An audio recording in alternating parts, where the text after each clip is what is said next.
This is the Joe Corona Show. I am Joe Corona, your host. You know, ladies and gentlemen, the Corona crisis brings some very strange and unimaginable results. I get a lot of letters, phone calls, emails, but today I want to bring you a letter that I got a few days ago from a woman by the name of Andrea. She's originally from Cape Town in South Africa, and she ended up in Ashdod, Israel. Apparently, her grandfather immigrated from Morocco at the beginning of the 20th century to South Africa, and she was in Marrakesh for vacation when the pandemic erupted. She had to run away from Morocco, and the only way she could get was on an airplane to Israel, and she didn't even know how the travel agent booked her. I read you this part of her letter, which is quite interesting. She writes, unbeknownst to me, the travel agent booked me as the spouse of an Israeli man of Moroccan origin who had the same family name as I do. I do not know how he did it, but I am told that in Morocco there is something called bakshish that can work miracles.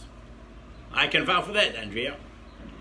Anyhow, this man was a little younger than I was, and he apparently was part of the plan, because throughout the flight he kept on calling me honey and sweetheart, even though he sat across the aisle for me.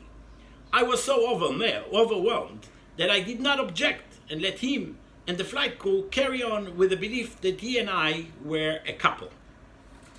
But the real problem started when we arrived in Tel Aviv and the pilot announced that we will go into a 2-week quarantine in a hotel in Ashdod. Before I had a chance to even think about this, Jean-Claude, that was the name of my fabricated husband, grabbed me by the arm and told me that he would pass me through immigration because otherwise the state of Israel will kick me right back to Morocco.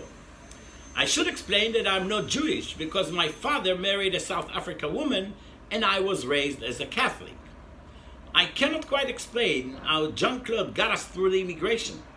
All I can tell you is I heard him screaming at the officer that both he and I are from Africa, and if she would not let us in, it would be like a man from a town called Metula not being able to have a woman from a town called Eilat. Mr. Corona, she writes, I will spare you the details of my trip to Ashdod, as I want to get to the point. And the point is this. Jean-Claude is trying to convince me to extend the quarantine through a holiday called the Mimuna or something. Don't get me wrong, I am not in love with Jean-Claude. In fact, quite the contrary. The last 2 weeks are hell, especially because of his various requests for me and strange habits that he has. For example, every morning he goes to the small terrace, turns his back eastward, and then farts twice. I didn't ask him why he did it, because I was very happy that he does it outside.